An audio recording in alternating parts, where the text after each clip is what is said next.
Hello guys, this is Pustak Verma and you are watching Pustak Verma Education for All YouTube channel. Today we are gonna discuss about an article A Journey Back in Time by Anand Prasad Shrestha from Unit-15 Leisure and Entertainment, Grade 12 Compulsory English New Course and Grammatical Portions Miscellaneous Agreements. So before dealing with the chapter A Journey Back in Time, we have to discuss some of the questions mentioned in our text. Question A. What are the children doing in the pictures? यो पिक्चर्समा चिल्ड्रेन्सहरूले के गरिरहेका छन्? So we can say that children are swimming in a pool in the given pictures. Question B. What do you love doing in your free time? तपाईं आफ्नो free समयमा के गर्नुहुन्छ? You can write anything as you wish, but I have mentioned here I love playing volleyball and watching YouTube in my free time.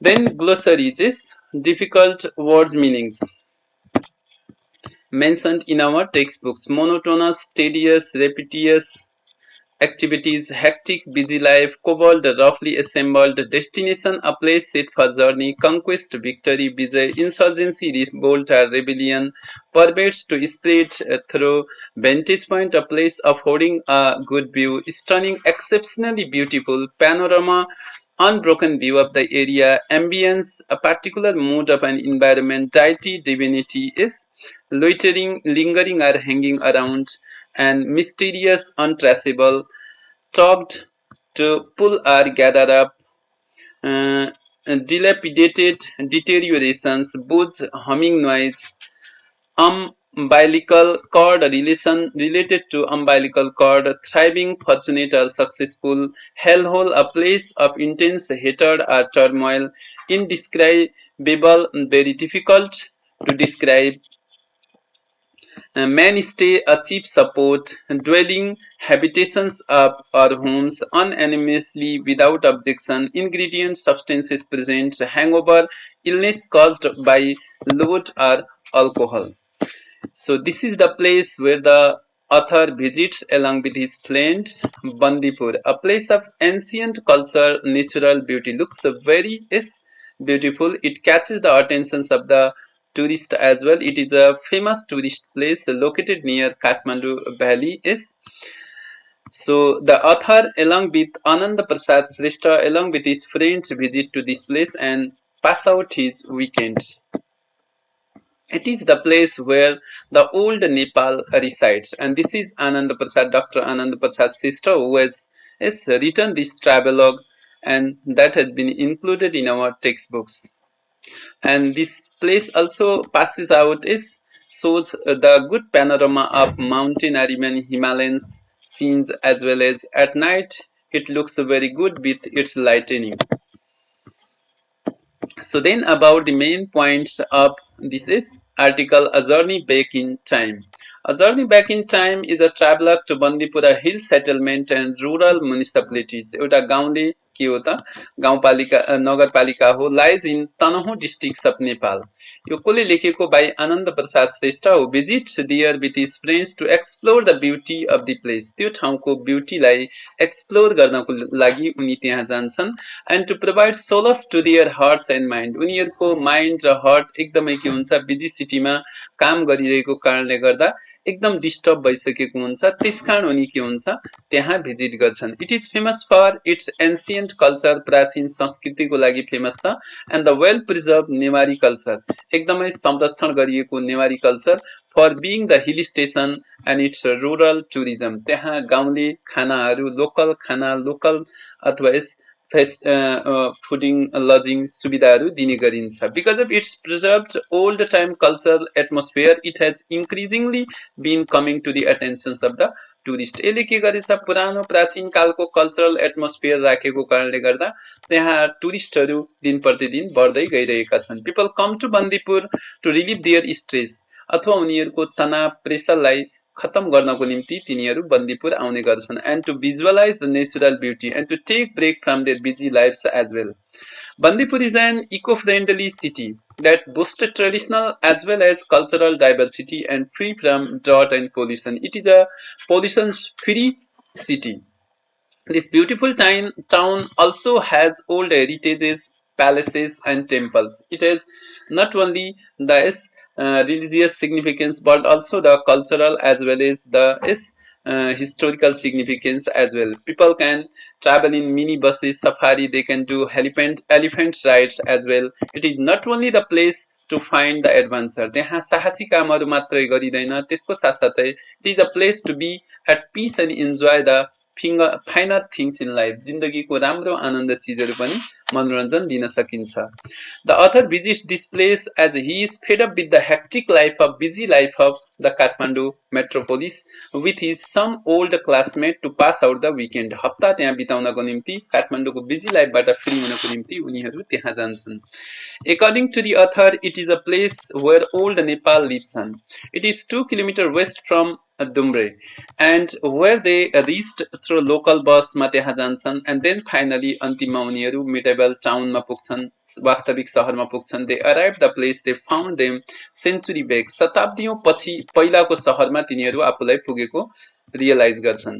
Town was important stop on the Nepal Tibet trade. पहिला पहिला सुरुमा प्राचीन कालमा अथवा धेरै वर्ष अगाडि यो नेपाल तिब्बत एउटा ट्रेड रुट पनि थियो until it was bypassed by Prithvi Rajmarg below in 1960s. It faced several problems during the Maoist insurgency. माओवादीको आन्दोलन कालमा संकट कालमा पनि त्यहाँ धेरै समस्याहरू देखिएका थियो तर यो समस्याहरू turmoilsहरू gradually turned into become normal and it turned into peace and quiet pervades the place once more. र फेरि त्यहाँ के गरियो शान्ति छाइयो. The town derives its name Ban. Ban भनेको forest and D भनेको water in Magar language and Pur भनेको meaning in a place. So originally Bandipur must have been a forest area with plenty of water and by that it was named Bandipur.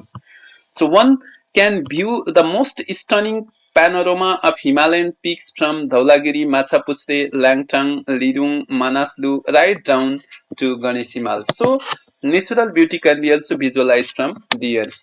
With its ancient cobbled streets, old houses and exhibits glorious 18th century architecture. त्यहाँ आर्किटेक्चरहरू बिल्डिङ्सहरू डिजाइनहरू कुँदिएको त्यो पनि के छ Bandipur continues to retain the timeless magic of the century. धेरै प्राचीन कालको के गर्छ त जादुमय चीजहरू पनि त्यहाँ पाइन्छ.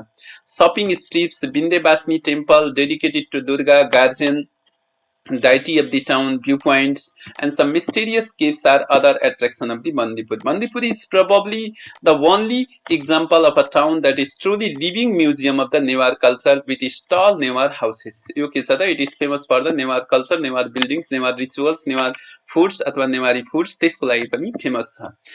Some notable guest house of that the author mentions in our text are Bandipur Guest House, Old Bandipur Inn, Bandipur Mountain Resorts, Pia Lodge, Raksha Hotel and Lodge, Pradhan Family Guest House, etc.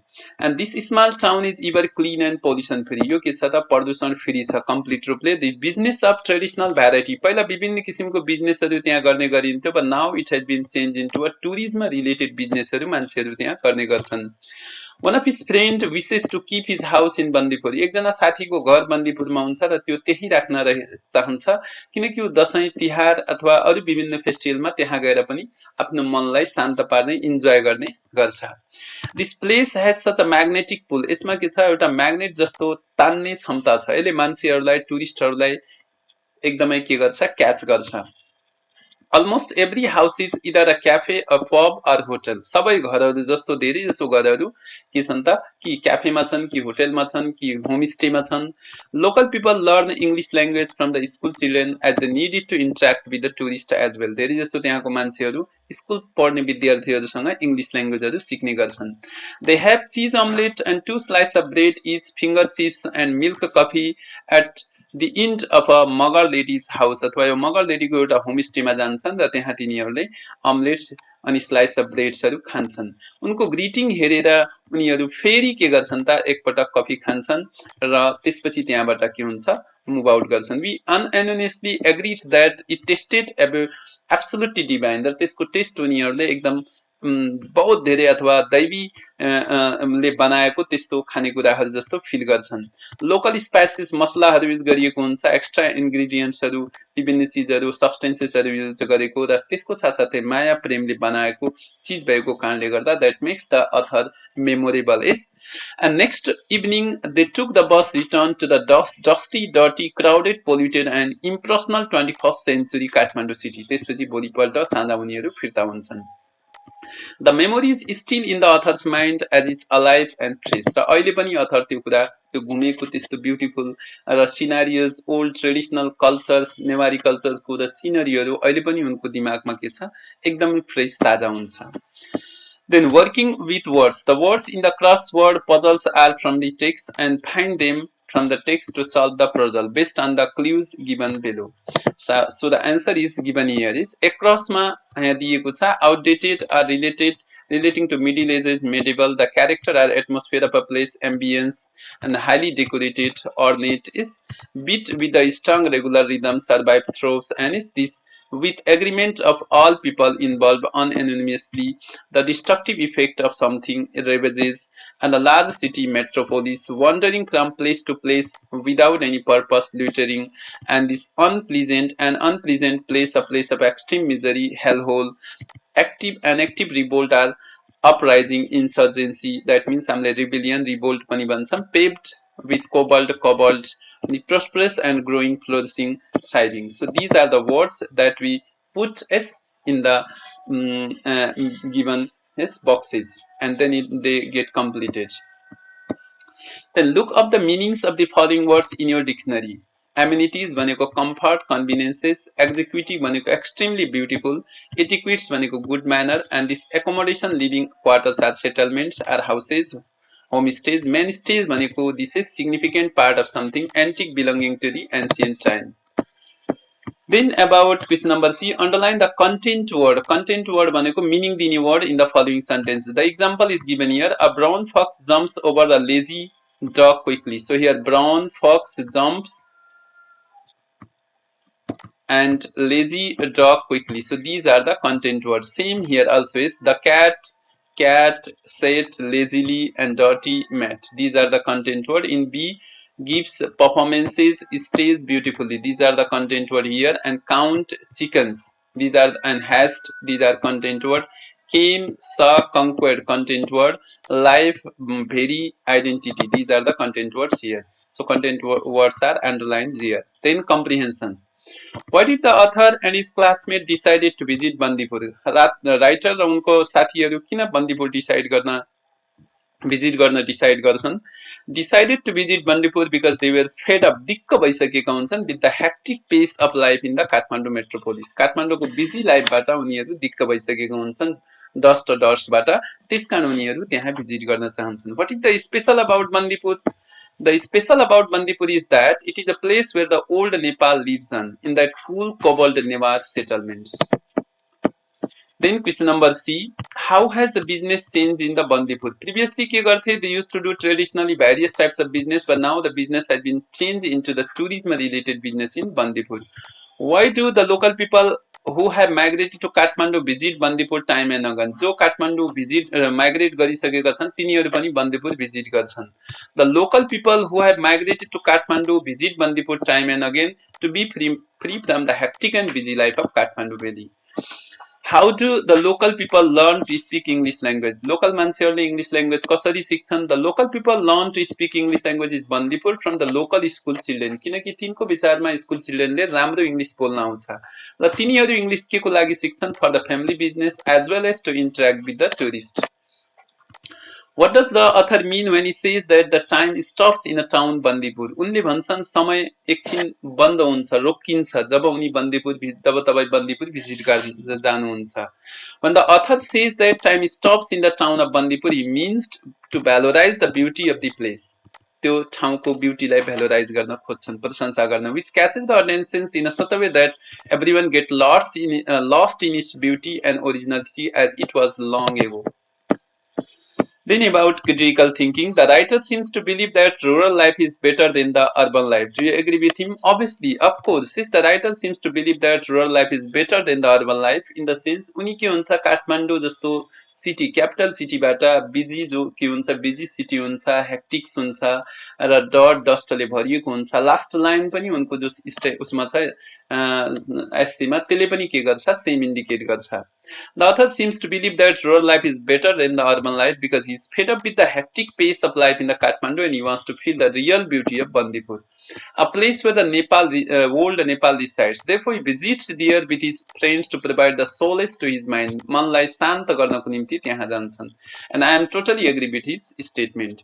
The author finds less traffic, lower crime rates in the rural areas. Food generally costs less in the rural areas than in cities, as well as so one can make sure if his or family gets the high quality of food they deserve. In the rural areas, people are busy with homely business and local food facilities and they live on the lap of nature. Prakriti ko lap ma basan. It's beautiful landscapes. One might feel fresh air and wide open spaces interacting with the nature, peaceful and quiet environment. A good place to raise children and many more. So therefore, the writer prefers rural life than the city life. So this is the city life and this one is village life. Here S this is city life and rural life. Completely a place where people are where the is God resides, where the is natural beauty resides. Then question number B is the writer's way of looking at Bandipur just a gaze of urban tourist? उनी के अथवा के गर्छन् Bandipur visit गर्ने गर्दाखेरि जस्तो टुरिस्टहरूले urban सिटिजहरूलाई urban टुरिस्टहरूले के गर्छन् गेज गर्छन् त्यस्तै हेरेका हुन्छन् होइन उनी के गर्छन् वास्तविक रियल ब्युटी के गर्छन् फिल गर्छन् त्यहाँ यस not just a gaze of urban tourist rather he feels beauty and amazing scenario of the place by his heart and enchanted by the local culture behaviors and food at the shop is and even as the writer also himself is belongs to Newar community and the place is famous for the Newar he hotly get attached with that places as well. He not only visits Bandipur as an urban tourist but also he sees every aspect of the old Nepal which stops him and his friends for a while at its amazing attractions as if they are in the place of heaven. उनलाई यस्तो feel हुन्छ कि उनी यस्तो शान्त संसारमा अथवा के गरिन्छन् बसिरहेका छन्. Bandipura hilltop station and rural municipality lies in Tanoho district of Nepal. It is a famous for ancient culture, well-preserved Newari culture for being hill station and its rural tourism. Because of its preserved and old-time cultural atmosphere, it has increasingly been coming to the attention of the tourism. People come to Bandipur to relieve their stress. तनावहरू fresh गर्न पनि मान्छेहरू आइरहेको हुन्छन्. Take breaks from the busy life. Bandipur is an eco-friendly city that boosts traditional as well as cultural diversity and free from dirt and pollutions. मान्छेहरूले enjoy के गर्छन् heritage प्लेसेसहरू हेर्छन् टेम्पल्स हेर्छन् मिनी बस सफारी गर्छन् elephant ride गर्छन् even अरू विभिन्न उसमा नेसनल पार्कमा जान्छन् नेचुरल ब्युटीहरू के गर्छन् सिज गर्छन् र आफ्नो मनलाई के गर्छन् शान्त पार्छन् so these are the facility these are the scenes that one can visit as he visits the Bandipur and this is the Bandipur city as well as famous for this cultural and historical places. Then it's writing.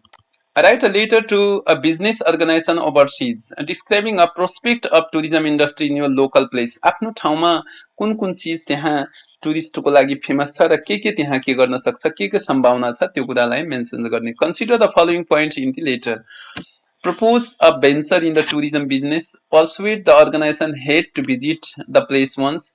Clearly dig out the speciality and potentiality of the place. Explain the archaeological and historical significance. So the answer is to the chairperson, World Tourism Organization, Madrid, Spain. I am writing this letter to inform you about the prospect of tourism industry in my local places, as you have asked about it in the previous letter. Nepal is a huge possibility of tourism sectors. We know very Himalayan nation is famous for its natural beauty, world's highest peaks, national parks, rich in flora and fauna, snow-fed rivers, exceptional trekking routes, wonderful lakes, and welcoming people. Nepal is rich in culture and religious diversity as well. In the same way, there are many prospects of tourism industry in my local areas as well. मेरो local areas मा पनि छ. I reside in Nepalganj. Nepalganj is a beautiful city famous for its religious and historical places. It lies in the mid-western development region of Nepal and it is a Tarai city which borders south to India and it is a municipality as well.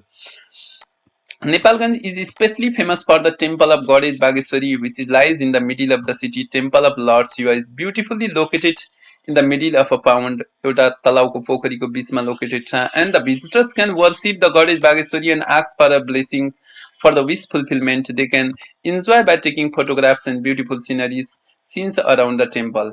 There is a beautiful park called Mahindra Park, and where visitors can visit, relax, and watch and take the photographs of beautiful sceneries and wild and bird animals. Peacock dancing in the park charms the visitors. Then there is another park called Water Park where they can enjoy swimming and boating. We can modernize these places for better facilities, and there are many fun parks for children such as Wonderland, Meru Planet, etc., which have opened the wider perspective for the children and use for adventures as well as entertainment. For transportation, there are microbuses, vans, battery rickshaws, and there is airport at Raja. Visitors can also enjoy the Tanga rides. For lodging and fooding, there are some three-star hotels where the visitors can have delicious meals, comfortable beds. Many visitors visit this place every year. I hope to get a support in flourishing tourism sectors in my area from your side, and hope you will visit after getting this letter. I look forward to hearing from you, and yours faithfully, Jane Maria. Then about the grammar is miscellaneous agreement. Tick the correct one. He has obtained full mark and mark. Here becomes marks, full marks. More than two boys were. Answer is were absent. One of the boys was not found there. His wonder knew no bounds. Not bounds this. I give you my words. He gave me much good advice. He gave wrong informations. Give me 2 dozen eggs, not dozens, rather dozen eggs. 6 mile is a long distance. The clock has struck 4 hour. 4 hours. Yes. Would you lend me a 10 rupee note, not rupees note? Yes. Nepal government makes 5 year development plan, not years. They went to Singapore on a 4 day trip, not 4 days trips. Then about question number B, which of the sentences is correct in each pair? Rewrite the following ones. My all books are lost. All my books are lost. This last one is second one is correct. His brothers, his both brothers are ill. Both his brothers are ill. This second one is correct. Give me 100 rupees. Give me 100 rupees. This first one is correct. Everyone except me was absent. Everyone except I was absent. This first one is correct. Everyone except me was absent. He was died of fever. He died of fever is correct. It's raining for a week. It has been raining for a week. The second one is correct. I have seen my friends long ago. I saw my friends long ago. The second one is correct. My friend has gone out before I arrived. My friend has gone out before I arrived. The second one is correct. He said he has never seen him before. This is about the chapter A Journey Back in Time. So regarding this chapter, if you have any queries, mention below in the comment section. If you have any queries regarding any other chapters, so you can also mention that. If you find this video helpful and interesting, like the video, share it, subscribe it, click on the bell icons to get the notification from upcoming videos. Thank you for watching this video. Goodbye. Have a good day.